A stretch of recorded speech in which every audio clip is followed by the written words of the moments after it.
Charlas de la noche. Palabras con imagen. El análisis de los acontecimientos que influyen en nuestra vida con el periodista Francisco Durán Rosillo.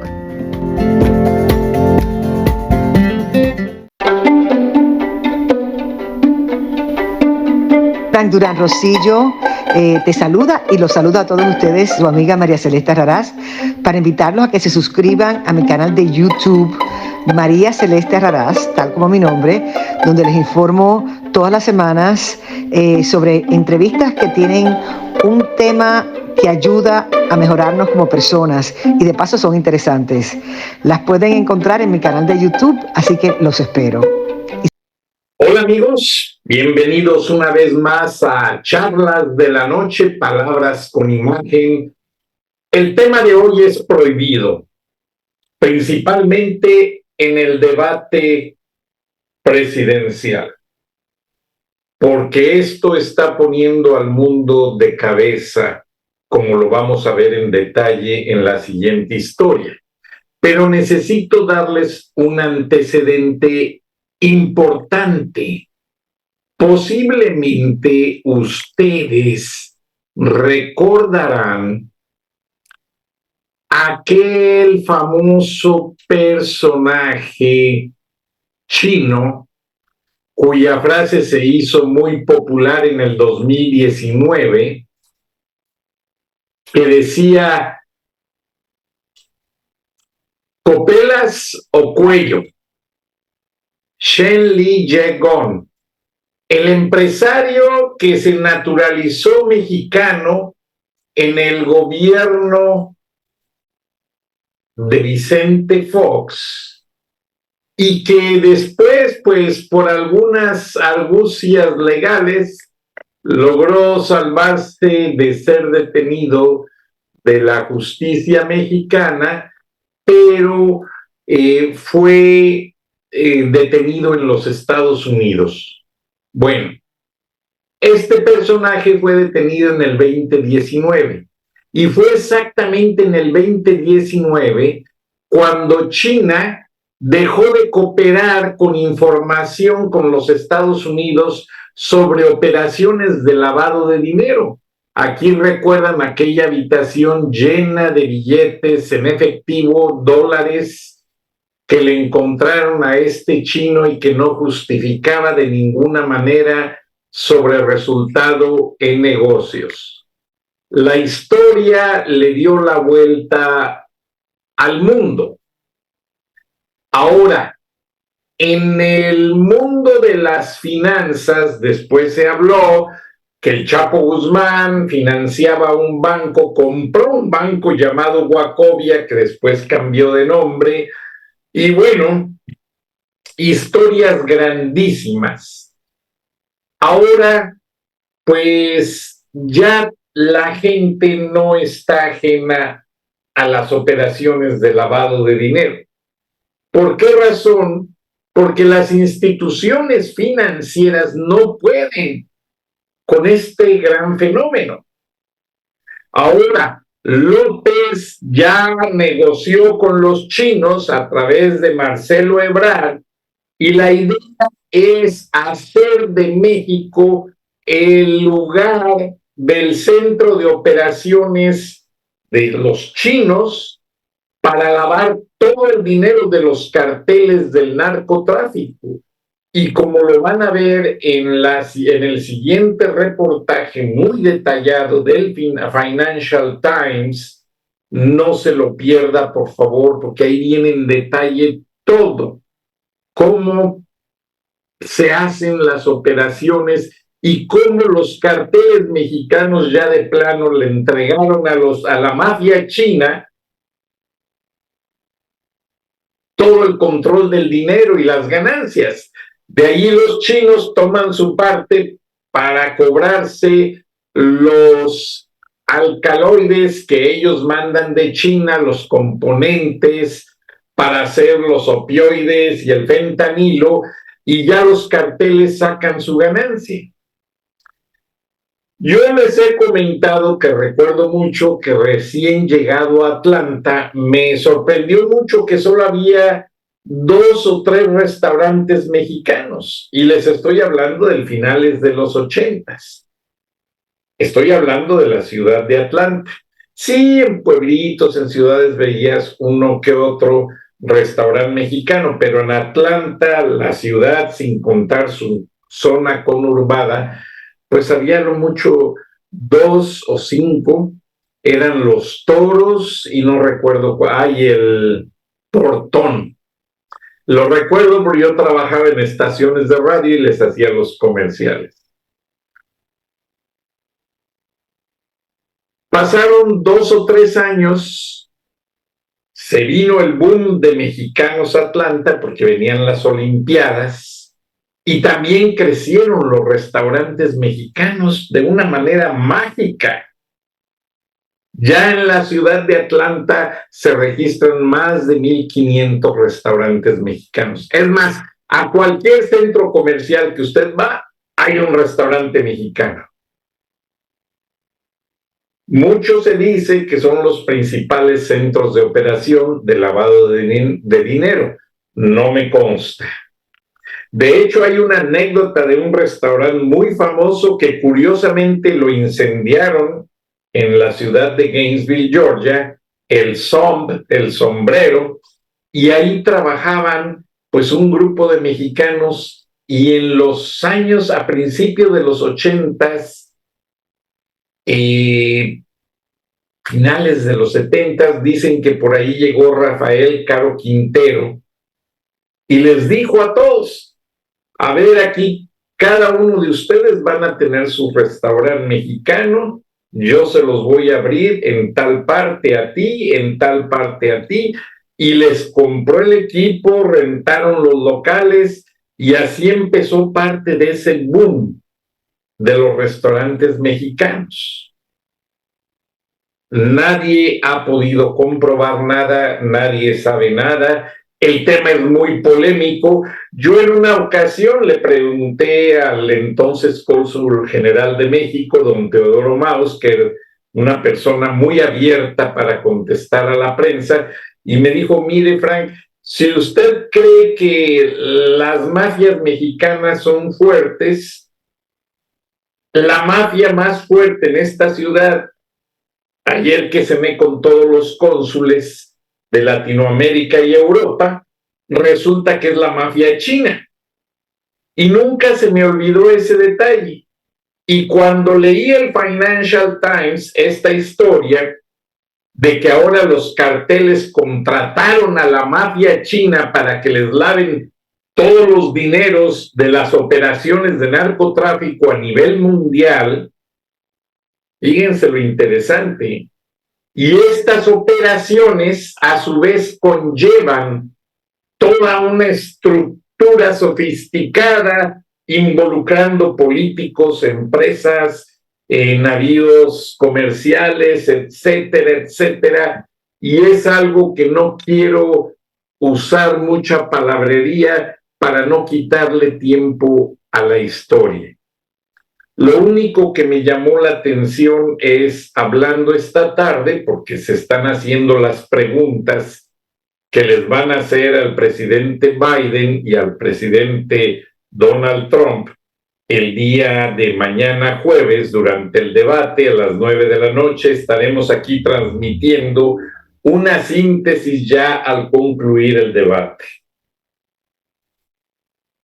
El tema prohibido es el lavado de dinero. El presidente Biden no ha hecho mucho por atacar de manera fuerte la epidemia de los fentanilos, que consecuentemente trae crisis de lavado de dinero. Recuerden que para lavar dinero, las mafias buscan monedas fuertes. El euro básicamente nació para lavar dinero, así es que ese ya está considerado automáticamente. La libra esterlina la están metiendo al juego. Al igual, pues, que el dólar ya es parte de todo este sistema sofisticado, Y pues están involucrados desde organizaciones deportivas de gran nivel, etcétera, y nadie quiere tocar el tema, especialmente en la política norteamericana, porque Estados Unidos es el país que más a la vez ha sido afectado y beneficiado con el lavado de dinero.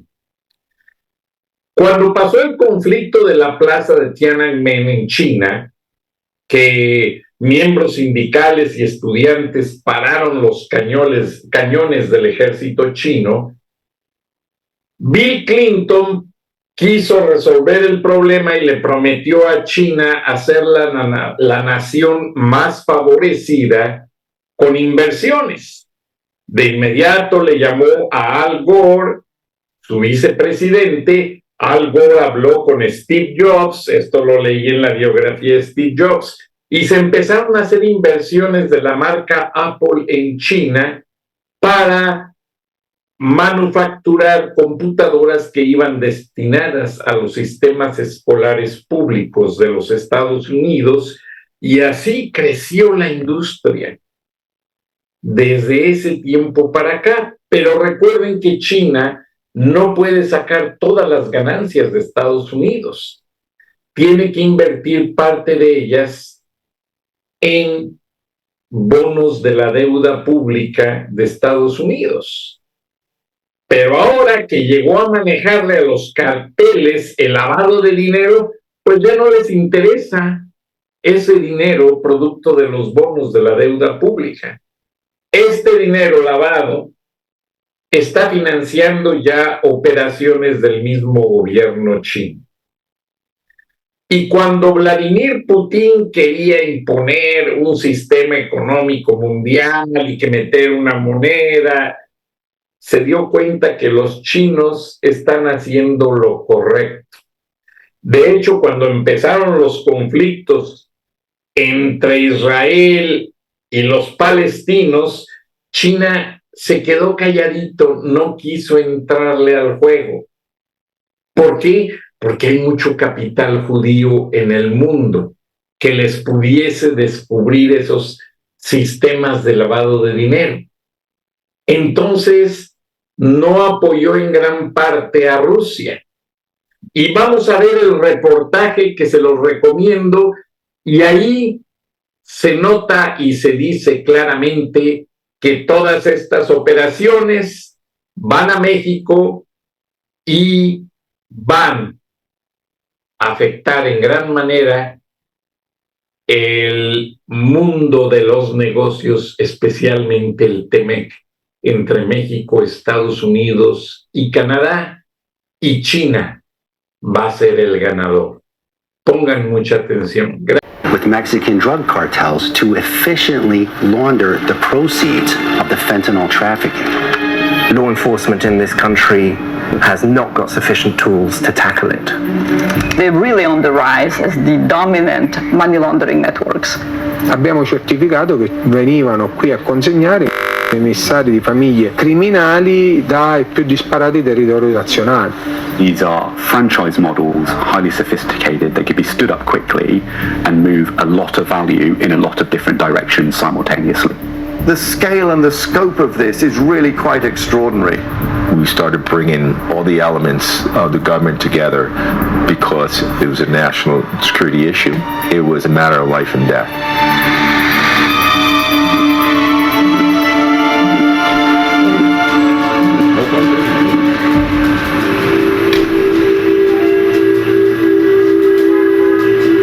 In 2017 and 18, something significant happened. We didn't know why. We couldn't understand why. Suddenly, Chinese money brokers began to control the laundering of Mexican cartel proceeds. And they started to do it for 1% to 2%. Those were charges or broker fees that were unheard of. We believe that the Mexican cartels increased their bottom line, their net profits, by 3 to 5% by simply partnering with Chinese money launderers. In the 1990s, as China liberalized economically, as Chinese business started moving around the world, a system of Chinese underground banking or money exchange system developed in places where Chinese businesses were expanding, catering to businesses often operating with legal commodities in legal economies, but needing to move money they would not be able to move through the Chinese banking system. And what these underground banks do is they transfer money according to something that's called mirror transfer. A person, let's say, on the one end of the network will arrive with a sack full of money in cash, deposit it at the underground bank, and then through this mirror transfer, another person will pick up the same amount of money from the other branch of the same underground banking network. The crucial thing about this is that no money has actually been transferred. It's completely invisible to the authorities that might wish to crack down on it. This illicit money finances all kinds of things. It finances shopping sprees by Chinese consumers who want to buy luxury in Europe. It also finances, we have evidence, the international drugs trade, and is particularly germane when we think of the big crisis of fentanyl that's currently affecting the United States. As we continue our coverage, the DEA reports fentanyl overdose. It is the leading cause of death among those under the age of 50. And they're warning communities that one pill can kill. It's the deadliest drug threat our country has ever faced. I cover law enforcement here in New York for the Financial Times, and in the course of meeting with a former DEA agent in a Manhattan skyscraper, halfway through our meeting he said, "Forget what you're working on now, I have a far bigger story that's being ignored." The fentanyl crisis, that is probably the biggest killer of Americans under 50, is being fueled by Chinese money laundering, and law enforcement in this country has not got sufficient tools to tackle it. For decades, the drug cartels operating in the US had developed a very sophisticated system for money laundering. They would put the cash on trucks, they would drive them across the border, they would find ways of sending the money to people in the US who needed cash and would buy products with them, etc. But the DEA and enforcement agencies across America had a playbook for how to tackle this. All of that changed with the fentanyl crisis. When I first heard about this, a few people told me, you have to speak to this guy, Ray Donovan. He'd be one of the first to identify this problem. Suddenly, Chinese nationals were popping up everywhere in the surveillance of the fentanyl trade to an extent that they hadn't been before, and he and his team realized something was going on here.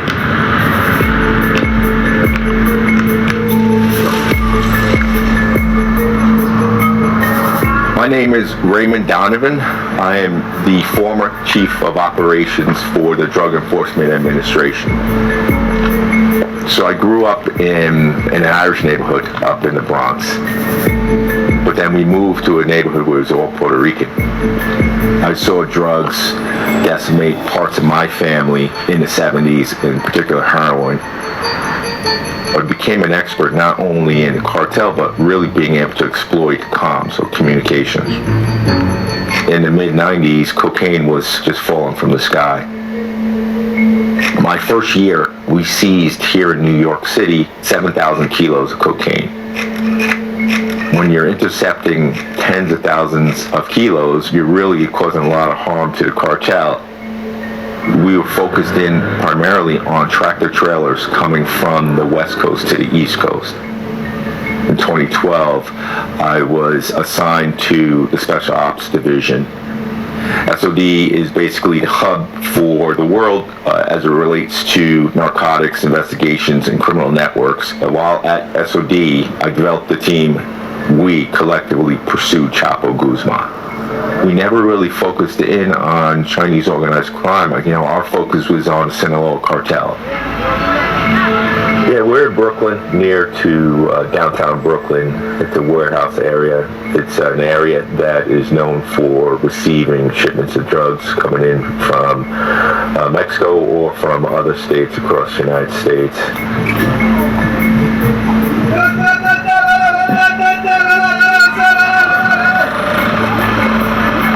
started realizing that the Chinese organized crime was not only involved with supplying all the precursor chemicals to Mexican cartels for production of illicit narcotics, they were also really taking over the international money laundering aspect of the entire drug trafficking as we know it across the United States.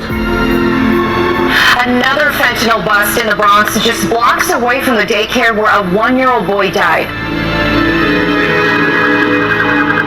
We would see an organization that we identified through our investigation that was a fentanyl distribution network, dropping off drug proceeds to a Chinese money launderer here in New York City, and then that launderer would then bring money through our investigation to an MSB or money service provider in Flushing, Queens.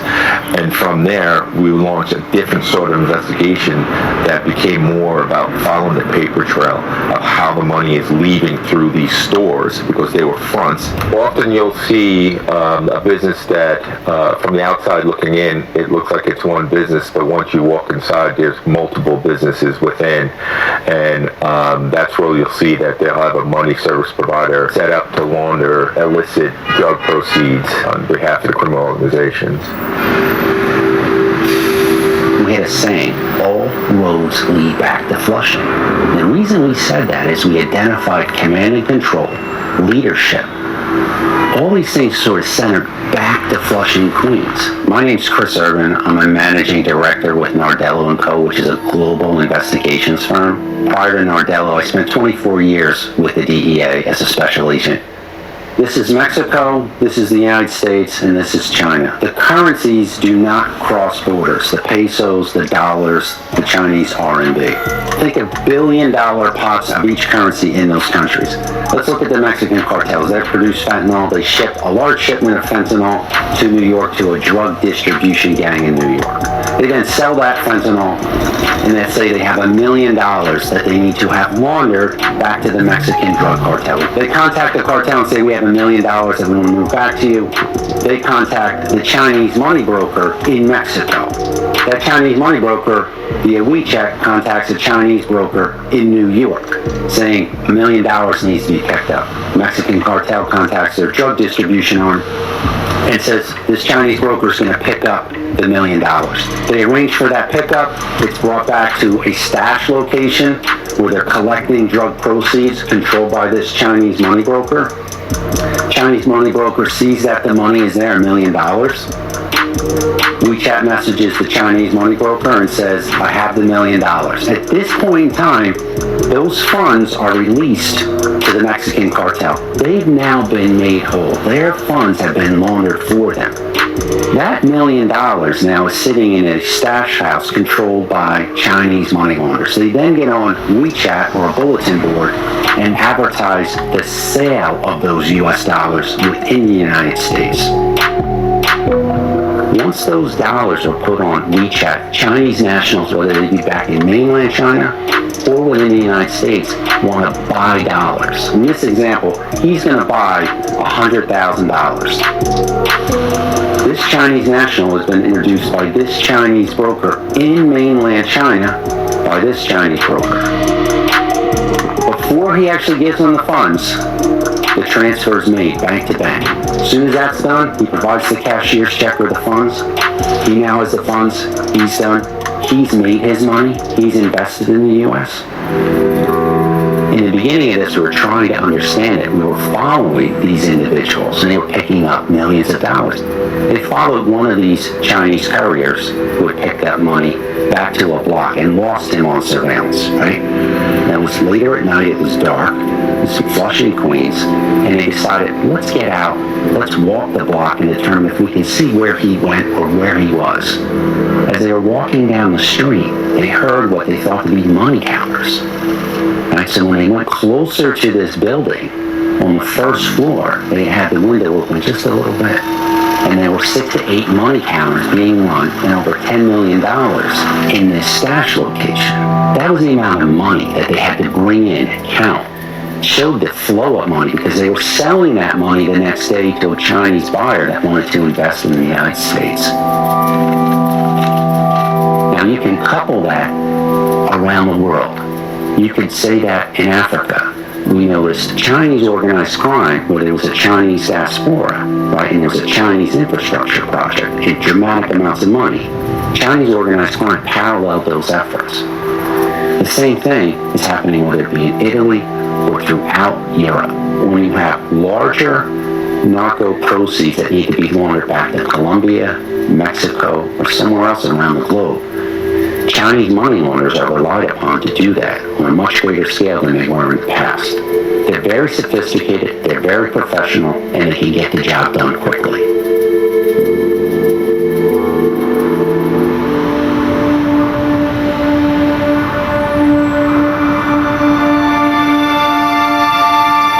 C'è uno studio che ritiene che solo i depositi illegali nei paradisi fiscali da parte delle mafie italiane ci siano fondi per circa 3.000 miliardi di euro. Ed è una montagna di soldi che devono essere riciclati e normalizzati, tra virgolette. L'esigenza primaria dell''ndrangheta oggi è quella di riciclare i soldi. Lo fanno in mille modi, attraverso i paradisi fiscali, utilizzando meccanismi diversi. Mi chiamo Michele Albanese, sono un giornalista, vivo in Calabria, mi occupo di cronaca nera giudiziaria e delle dinamiche del porto prevalentemente.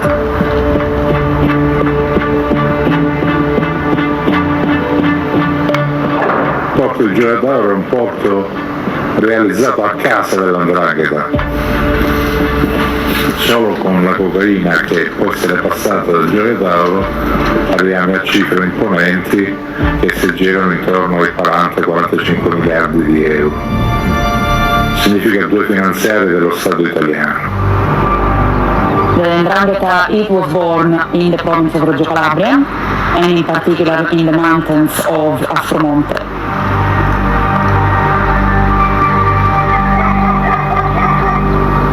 Aspromonte is one of the most geographically challenging areas of Calabria.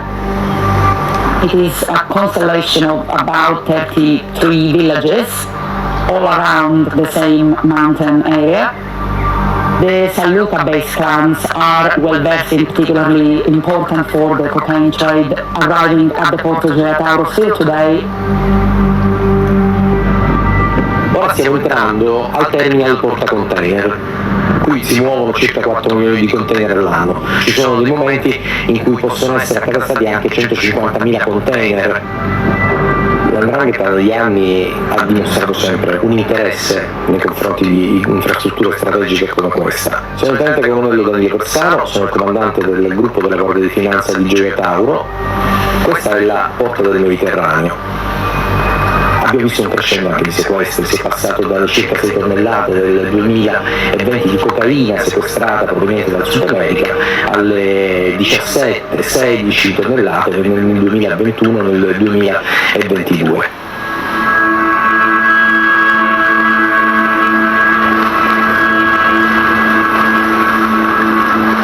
Nelle ultime indagini si è emerso una capacità di queste organizzazioni criminali e di soggetti cinesi di ricevere ingenti somme di denaro in Italia e di farle ritrovare nel paese di destinazione indicato appunto dai soggetti committenti dei servizi senza un trasferimento fisico delle somme di denaro, quindi senza che potesse essere tracciato il trasferimento del flusso finanziario.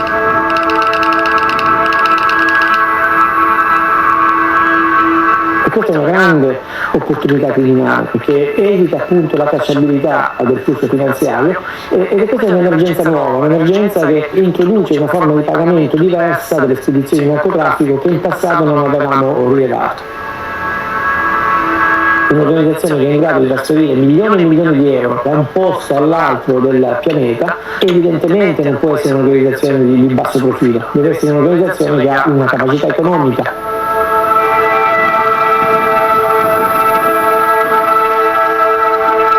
Siamo a Piazza Vittorio, il posto dove sostanzialmente si organizzano, si incontrano varie organizzazioni criminali. Qui vengono presi gli accordi e poi in funzione degli accordi presi e in funzione della necessità del quantum da movimentare, i soggetti poi vengono indirizzati presso dei centri di consegna e di raccolta di denaro occulto.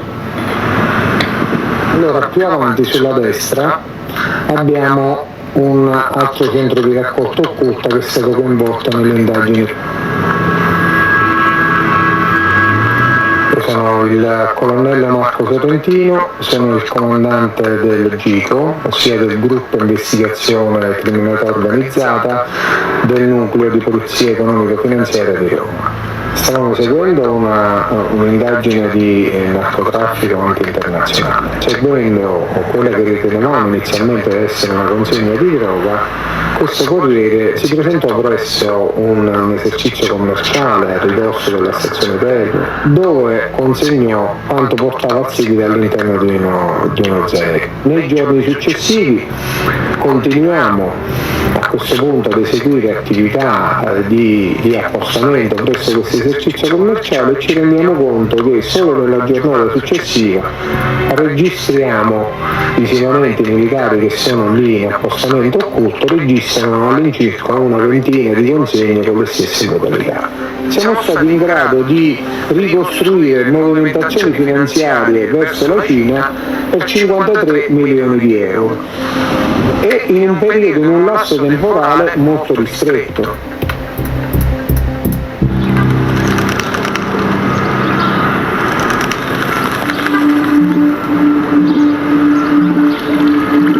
L'intero sistema antiriciclaggio internazionale è fondato sull'idea che il denaro si sposti.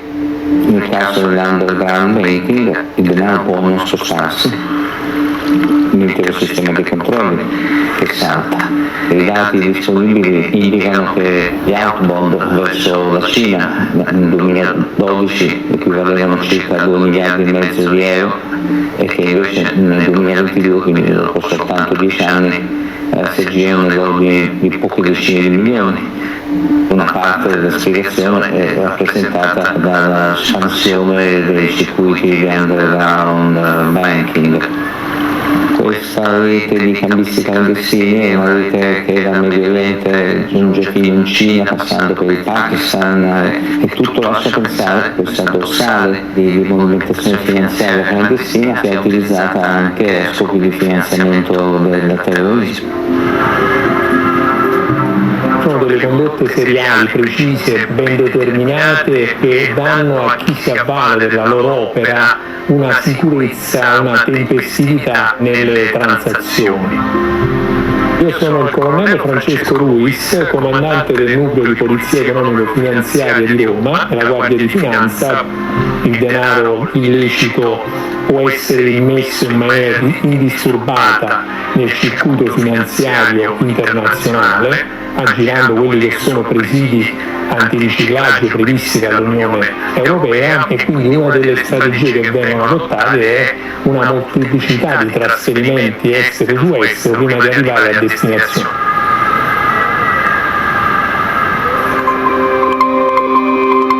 È uno strumento sofisticato che gode sicuramente di una rete di protezione elevata e consente il riciclaggio di ingenti somme di denaro dall'Italia verso la Cina e viceversa. Mi chiamo Alessandra Ciappelli, sono il sostituto procuratore distrettuale della Direzione Settore Antimafia di Milano. Le difficoltà maggiori derivano dal fatto che non riusciamo a ricostruire tutte le compensazioni, anche perché una volta arrivato in Cina cessa la tracciabilità del bonifico bancario. È difficile trovare collaborazione delle autorità cinesi per la tracciabilità.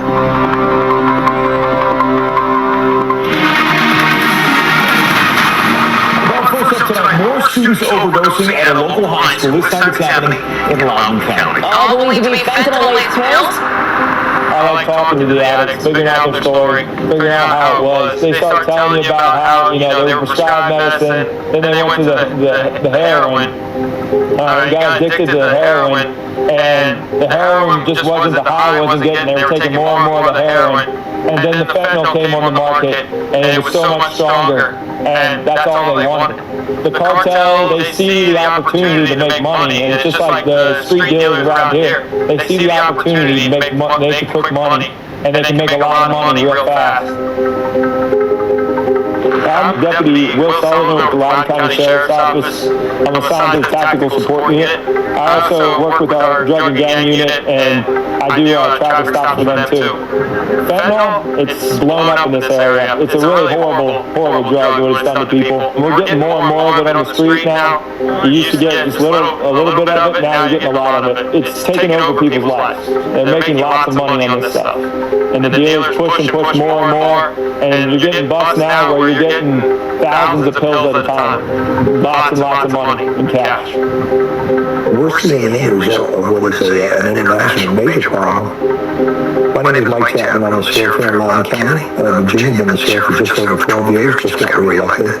Prior to that, I served 23 years with the Drug Enforcement Administration all over the world. This is a photo of me sitting in the field of poppies up there by the northwest area of Pakistan, and the deer district up there, not too far from, I believe, from the Khyber Pass. If you look back at 2020, so you had about 93,000 overdoses nationally, overdose deaths nationally, okay? So you jump up the year, and it goes up to like 103,000 in 2021. 2022 goes up to 106,000, and last year it's 112,000. We're losing more people in a year to drug overdoses than we lost soldiers in Vietnam over 10 years period twice as many. So this is really significant, and this is something that we really have to take head on in every direction because it's so prevalent, and we really need to stop this. The problem with fentanyl is that you can produce so much, and it takes so little to overdose. So we're talking about a lot of pills that you can get across the border, and it doesn't take up much space, and it's so deadly, and it's easy to distribute. This story is about greed. They don't care about parents losing their kids. They don't care about kids losing their parents. They don't care about any of that. All they care about is this, and it's something that we've got to do everything we can to stop.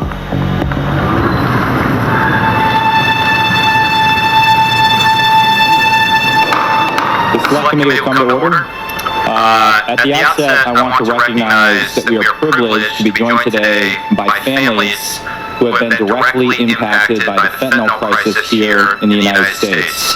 This hearing and the information that we are about to provide is for them and for those that they have lost. Mr. Donovan, you're recognized for opening remarks. Good morning, Chairman Gallagher, Ranking Member Krishnamurti, and distinguished members of the committee. My name is Ray Donovan, and I would like to thank you for giving me the opportunity to testify before you today on the pressing issue of the fentanyl crisis and China's role in feeding this emergency, striking Americans in areas of public health, law enforcement, and national security.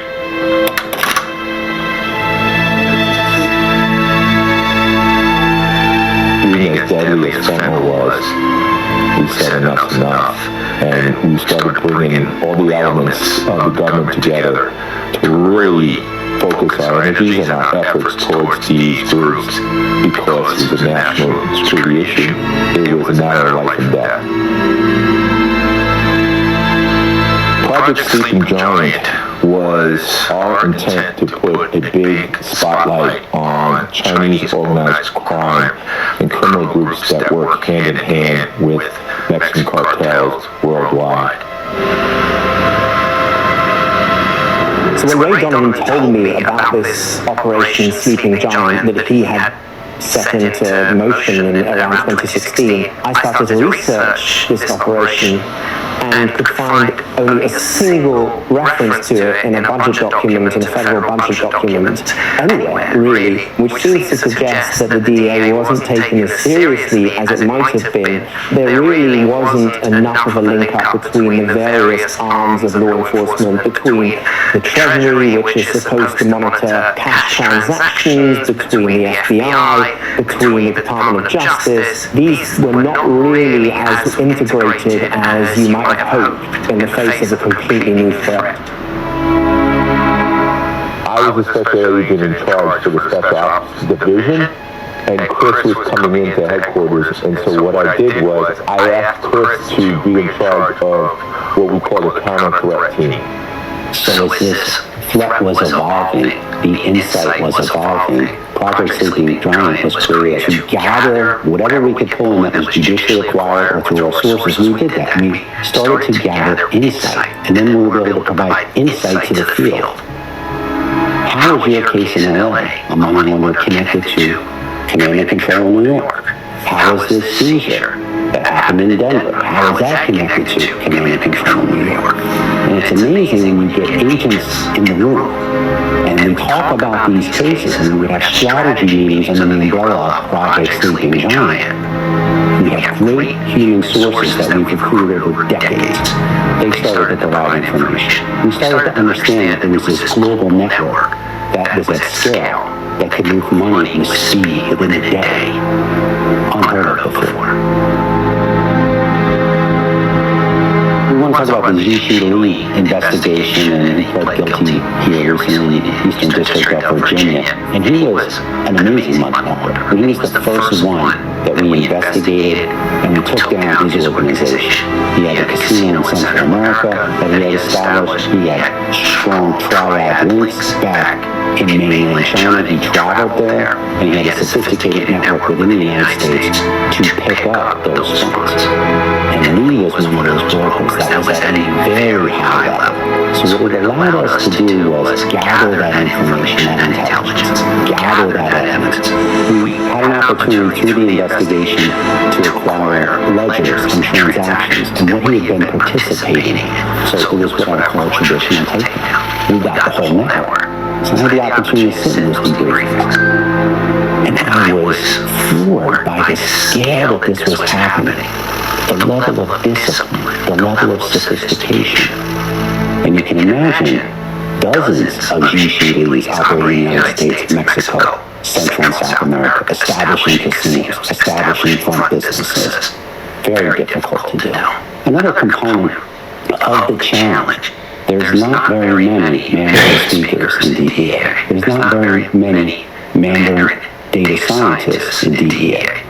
The challenge of getting people with good Mandarin skills and Chinese cultural background is that security people are very reluctant when somebody comes in and they do have good Chinese, but they also have an extensive network of relationships in China.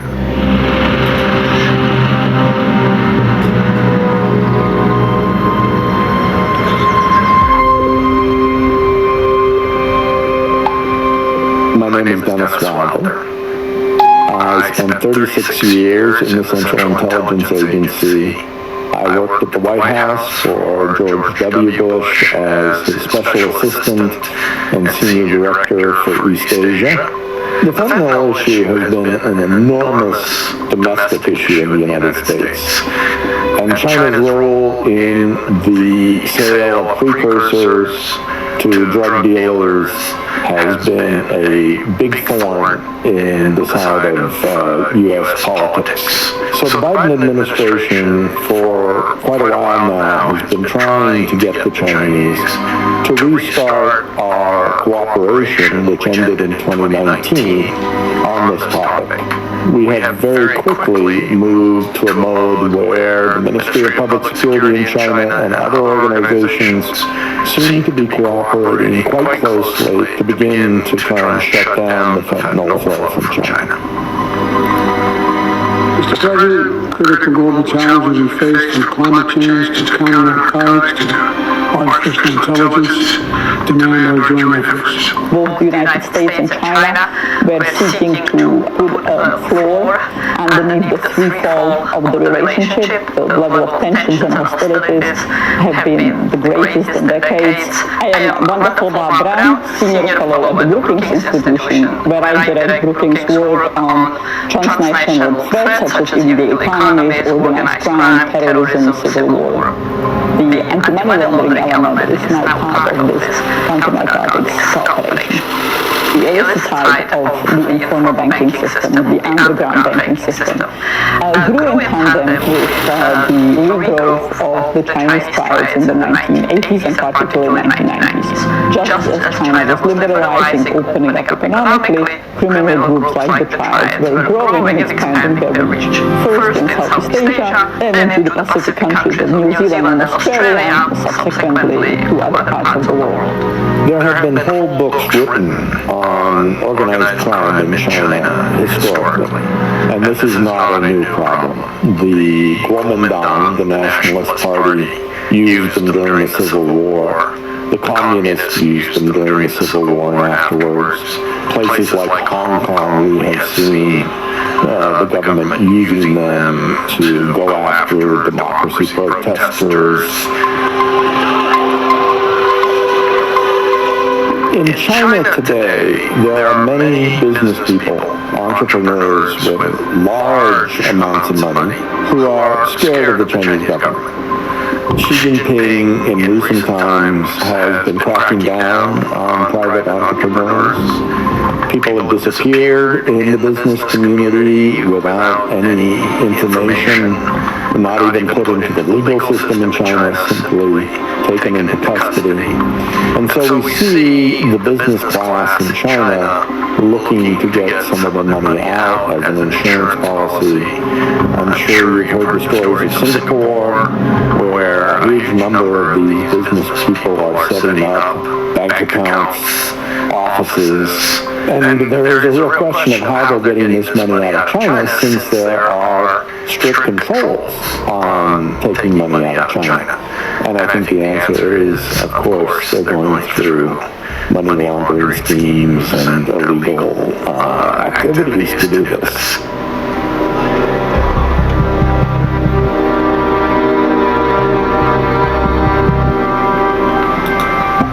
We hear experts tell us that the movement of illicit Chinese money, of capital flight from China these days, is a virtual tidal wave. And there are very good reasons for that. The Chinese capital markets are in really bad shape. Chinese stock indices have been plunging. Chinese property values have been going down sharply. So there's all kinds of incentives for Chinese people to send their money abroad, either to invest in foreign assets or simply to buy stuff. In the past, we've looked at this issue and several $100 billion US worth of capital flight has exited China and gone around the world. At the moment, it's quite possible that the amount of Chinese money leaving China exceeds even those very high levels. The National Crime Agency of the UK has actually given it a formal name. It's called Informal Value Transfer System, IVTS, and it really lies at the heart of the movement of Chinese illicit money all over the world.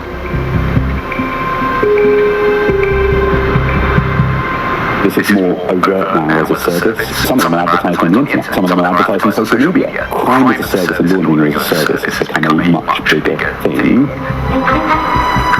I'm Sal Mulkey, I'm the head of illicit finance in the National Economic Crime Centre. The National Economic Crime Centre is part of the National Crime Agency. An underground banker might be sat in the centre of dozens, maybe hundreds of transactions, and that just shows how sophisticated they need to be in terms of their operations. So they need to be a professionalised outfit, they need to be highly organised, they need to operate like almost like a bank, keep ledgers, understand the scale of the capitals in various different jurisdictions, understand the liquidity available to them, and that's not easy. So to do that, you need infrastructure, and you need clever people, sophisticated people, and you need lots of people. It's something that we're seeing as a growing threat to the UK and across the world. Since capital controls were imposed in China, it's become much harder for Chinese citizens to get money outside of China, to spend that money abroad.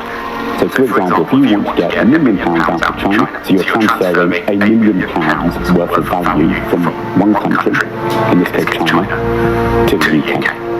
So by exchanging that value, that pool of cash, that money needs to exist in a separate jurisdiction. So what underground bankers are doing is turning to organised criminals as a readily available source of cash and liquidity to be able to settle those remittances.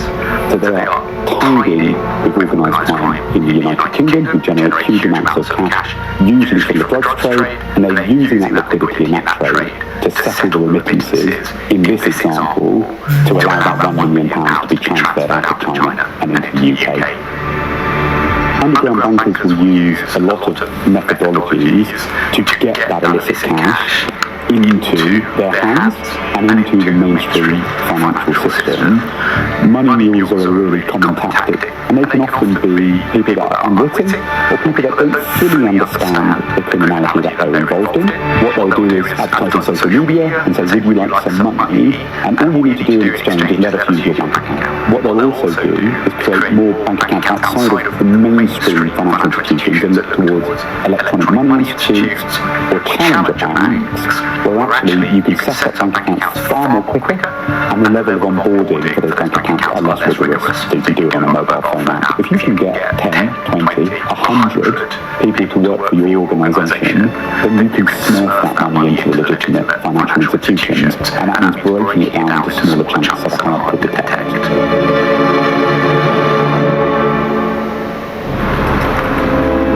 They're undermining the banking system, and they're exploiting the banking system. Financial institutions don't have the benefit of the intelligence that the federal government has. Il crimine organizzato, le mafie, hanno anche una straordinaria capacità di adattamento, hanno una straordinaria conoscenza della modernità, hanno una straordinaria conoscenza delle tecnologie, sono continuamente un passo dinanzi a noi. Forse un giorno le mafie con i loro soldi illeciti potranno condizionare le scelte economiche e sociali di vari paesi, non solo democratici, ma soprattutto totalitari. E nel mondo ce ne stanno tantissimi.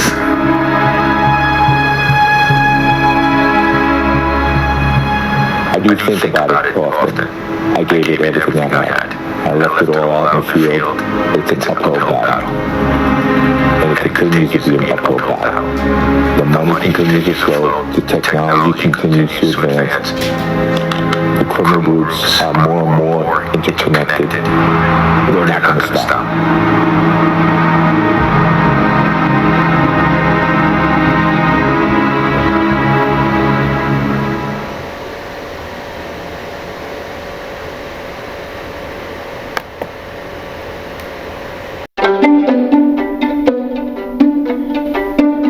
Frank Durán Rosillo te saluda y los saluda a todos ustedes, su amiga María Celeste Raraz, para invitarlos a que se suscriban a mi canal de YouTube, María Celeste Raraz, tal como mi nombre, donde les informo todas las semanas sobre entrevistas que tienen un tema que ayuda a mejorarnos como personas y de paso son interesantes. Las pueden encontrar en mi canal de YouTube, así que los espero. Y se suscriben gratis.